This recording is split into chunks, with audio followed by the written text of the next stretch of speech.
Nostalgia is such an interesting thing to me because so many people place it in different categories. Nostalgia for me definitely brings me back to when I was younger, when I didn't ache, before I had responsibilities, before I had a full-time job. It's like a microwave. You're reheating leftovers. Nostalgia is the leftovers. You remember it being so good, it was such a great meal, but it's never going to be as good as it was when you first had the meal.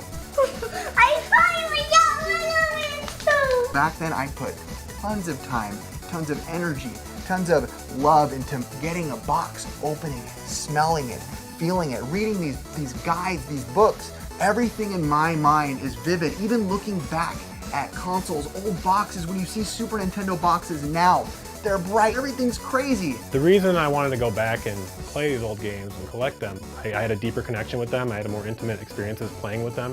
I thought they were just more well-made games, like core gameplay. You start to connect certain games with certain people you played them with back in the day, like your friend down the block. Physical media is something that I think is kind of dying away a little bit. You know, you see these streamers and people that are playing games, there's barely anything on the table, and you know, everyone kind of thinks of like a retro gamer or a collector as messy almost. But for somebody who's a collector, I want to collect the physical media. Like I want to have the case with the game inside of it so I can just know, hug it and hold it. What do we care about, right? We care about pop culture, especially in America. Like it's so American, it's Americana. Like having physical products, you know, it was capitalism. I mean, 70s, 80s, 90s, think of how many toys came out, how many actual physical products. And us now trying to actually get that stuff back is a representation of preserving culture.